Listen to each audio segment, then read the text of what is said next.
Hi, and welcome to At Home with Anita Rosner. It's October in New York, and that means it must be time for my apple picking episode. So that's today. I know, you've waited a whole year. Usually when I do this episode, I make something sweet. We've made apple pie, we've made apple Dutch baby, we've made apple cider muffins. So this year I thought we would do something different. Apples go great with pork.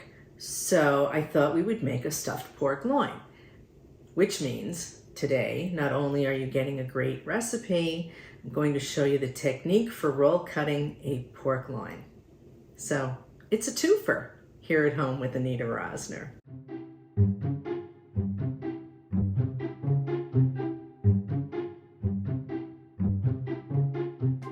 Normally, I put a very detailed recipe down in the description. I'm not going to do that today because this is pretty loosey-goosey and I'm going to be eyeballing a lot of things, but you'll get the general idea. You can take some notes if you want. The great thing about stuffing is you can eyeball it. You can use up vegetables that are sitting in your fridge, which is why I'm using a red onion instead of a white onion or a yellow onion.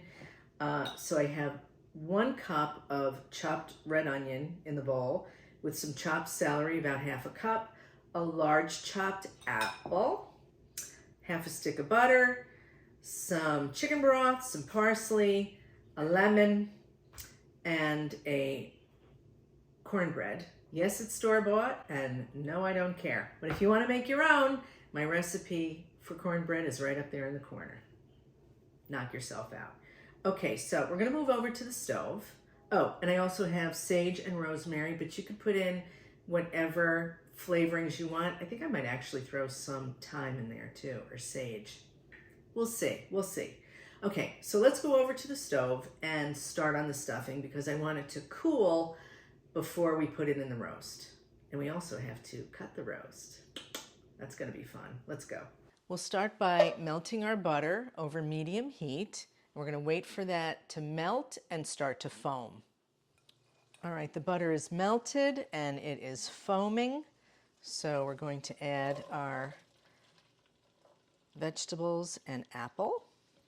We're going to let these cook until everything becomes tender for about 5 minutes.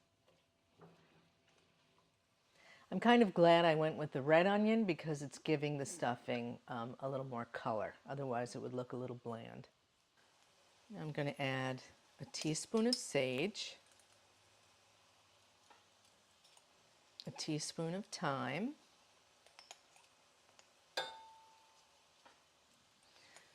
and a teaspoon of rosemary.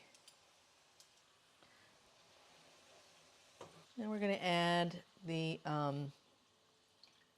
chicken broth, just enough to cover it. That's probably, I'm going to say a cup and a half. We're going to turn the heat up a little and bring this to a boil. Throw in a handful of chopped parsley,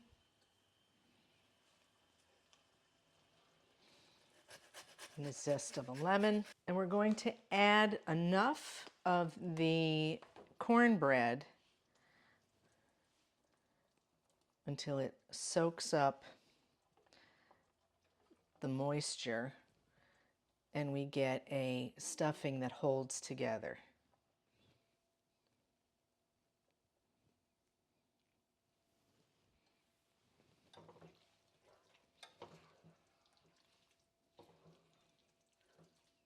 Okay, that's pretty good. Now we're going to let this cool and cut our roast. This is a 2.5 pound pork loin. Now, you want a sharp knife, and it's good if it's a little longer than the roast. That would be ideal.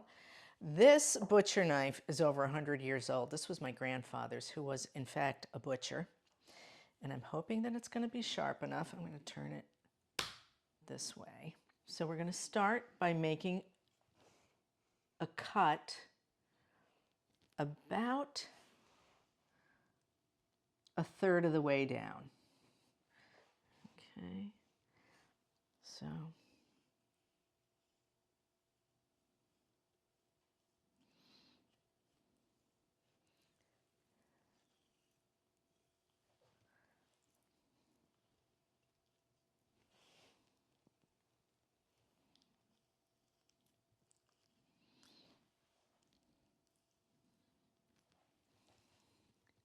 we're going to cut it almost to the end, but not all the way through.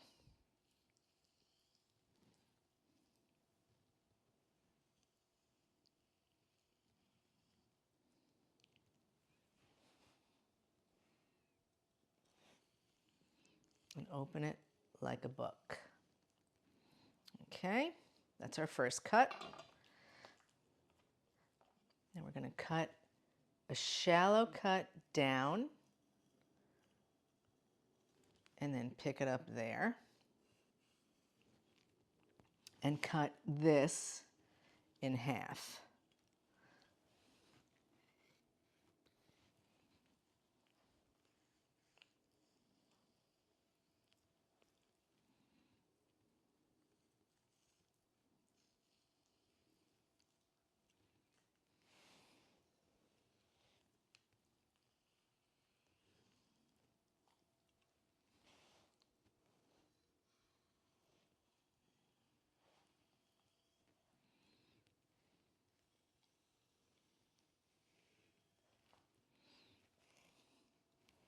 That looks pretty good. This could be a little thinner.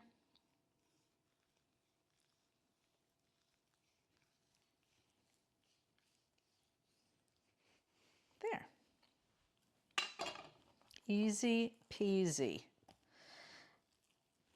Now, this is a little uneven, so I'm just going to take, and I'm going to cut this little piece off here. Now I'm just going to take my mallet, try to even it out a little.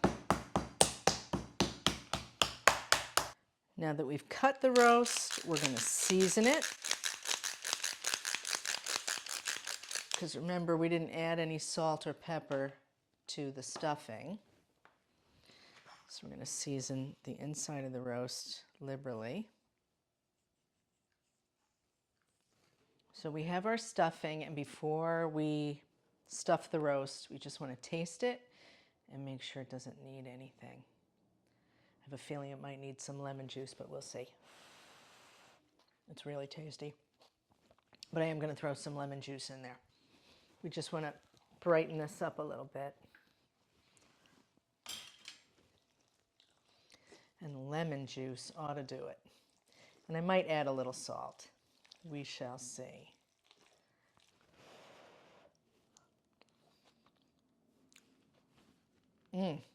That's good.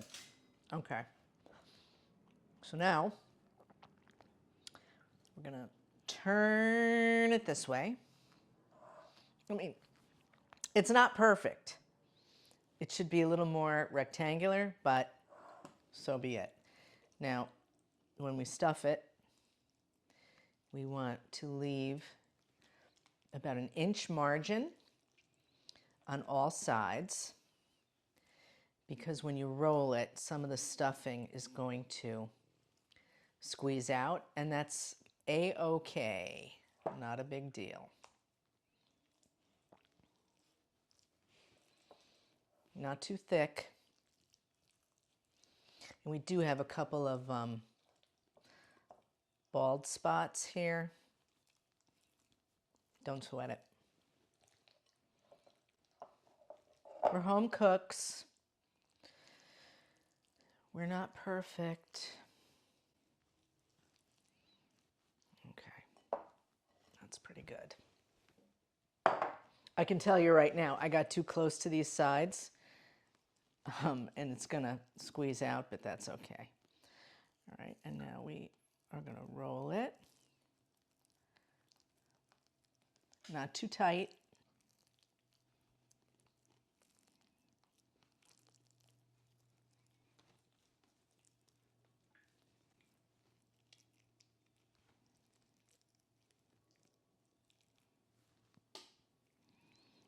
Okay. Now we have to tie it.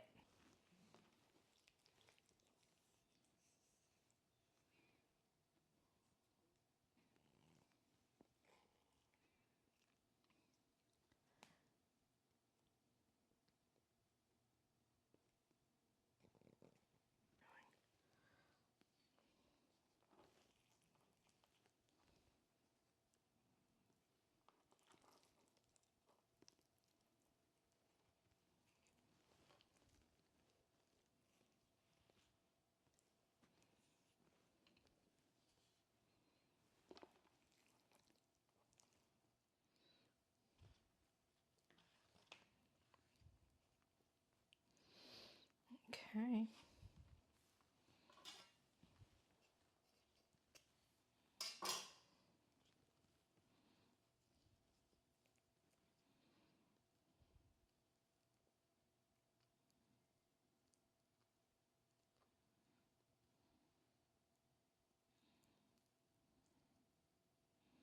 It's a little hard to do when your hands are all slippery.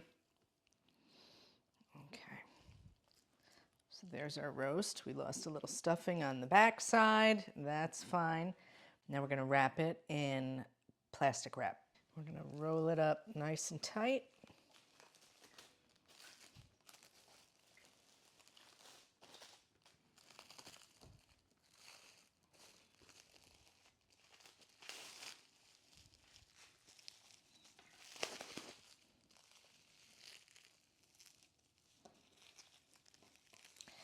We're going to put this in the fridge for at least an hour.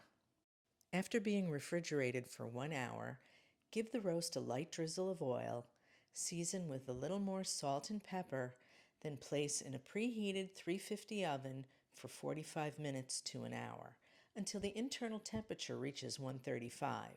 After which, let it rest for 15 minutes before carving. Here it is. It's out of the oven. It rested. Let's have a look. When you serve it, you want to cut off the end before you put it on the table, just so it looks a little nicer. There you can see the swirl, and you see how juicy that is. And now I'm going to surprise you by telling you I have never made one of these before. And the reason I didn't tell you that in the beginning is because it looks hard, but we saw that it is not. And I want to encourage you to try new things because you can do it. I did it. If you like this video, give me a thumbs up, become a subscriber, and leave a comment for me because I love to hear from you. Join me again right here next time at Home with Anita Rosner. Thanks for watching.